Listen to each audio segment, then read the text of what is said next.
মধ্য যুগের কথাও বলি বা প্রাচীন যুগের কথা বলি, এই যে দূত আদান প্রদান, আলাপ আলোচনা, কূটনৈতিক আলোচনা করার মাধ্যমে যে একটা বিষয় সমাধান করা, এই জিনিসগুলো হতো। এবং সেখানে যে রাষ্ট্রদূত তাকে কখনোই এইভাবে মানে প্রতারণা বা ছলনা করে একটা কিছু আদায় করে নেওয়ার কোনো প্রক্রিয়া ছিল না। ডোনাল্ড ট্রাম্প প্রেসিডেন্ট হওয়ার পর থেকেই এই প্রক্রিয়াটা কিন্তু শুরু হয়েছে। আগের কোনো প্রেসিডেন্টের সময়ে এরকম কিছু দেখা যায়নি।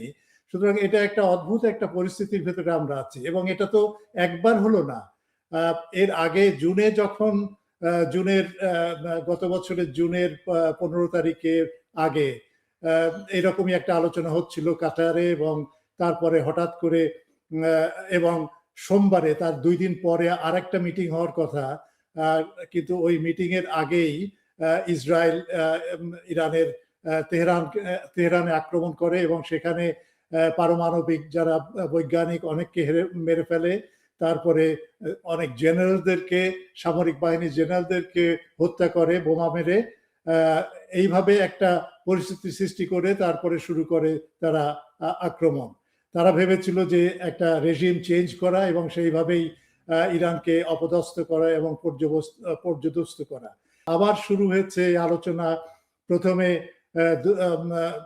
প্রথমে শুরু হলো ওমানে, তারপরে সেখান থেকে চলে গেল আলোচনা, চলে গেল সুইজারল্যান্ডের জেনেভাতে, এবং সেখানে কয়েক দফা আলোচনা হলো।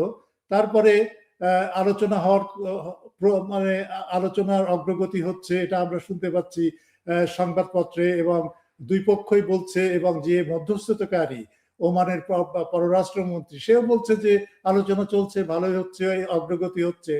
তারপরে অবশেষে সিদ্ধান্ত হলো যে আমেরিকা যে সমস্ত দাবিগুলো দিয়েছে সেগুলোকে টেকনিক্যাল দিক থেকে দেখা। তার মানে একটা টেকনিক্যাল পর্যায়ে আর একটা বৈঠক হবে, এইরকম একটা অবস্থা। এই সোমবারে বৈঠক হবে, এরকম অবস্থায় আলোচনাটা শেষ হলো। তারপরে ওমানের পররাষ্ট্রমন্ত্রী আমেরিকায় গেলেন, সেখানে ফক্স নিউজে বললেন যে অগ্রগতি যথেষ্ট হয়েছে, শুধুমাত্র এখন টেকনিক্যাল দিকগুলো নিয়ে আলোচনা করা দরকার। এরই ভেতরে আমরা আমাদের এখানকার সময় শনিবার ভোরে ইসরায়েল আক্রমণ করলো প্রথমে। তারপরে সাথে সাথে ডোনাল্ড ট্রাম্প ঘোষণা করলো যে আমেরিকাও এই যুদ্ধে যুক্ত হয়েছে এবং তারাও ইসরায়েলের সাথে মিলে তারা যুদ্ধ করবে। এবং এর পরপরই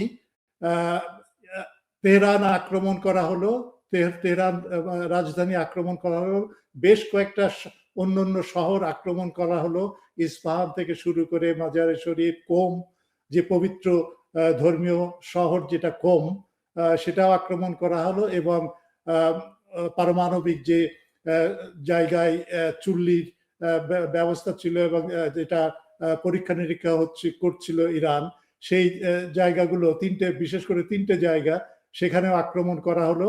এইভাবে যুদ্ধটা শুরু হলো।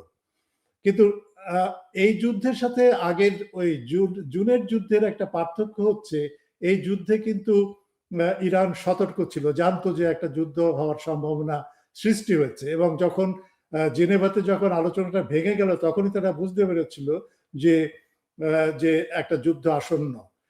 কিন্তু মজার ব্যাপার হলো যে এই যুদ্ধের সিদ্ধান্তটা কিন্তু ওয়াল স্ট্রিট জার্নাল এবং ওয়াশিংটন পোস্ট তারা জানাচ্ছে যে এই যুদ্ধের সিদ্ধান্তটা আমেরিকা এবং ইসরায়েল অলরেডি নিয়ে ফেলেছিল।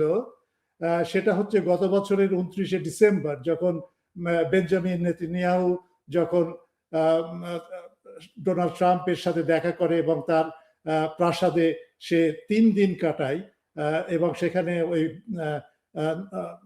নতুন বছর এবং বড়দিনের ওই সময়টা সে কাটায় ওখানে। এবং সেখানেই সিদ্ধান্তটা হয় যে 29 তারিখ সিদ্ধান্তটা হয় যে আক্রমণটা হবে ইরানের বিরুদ্ধে 20শে ফেব্রুয়ারি।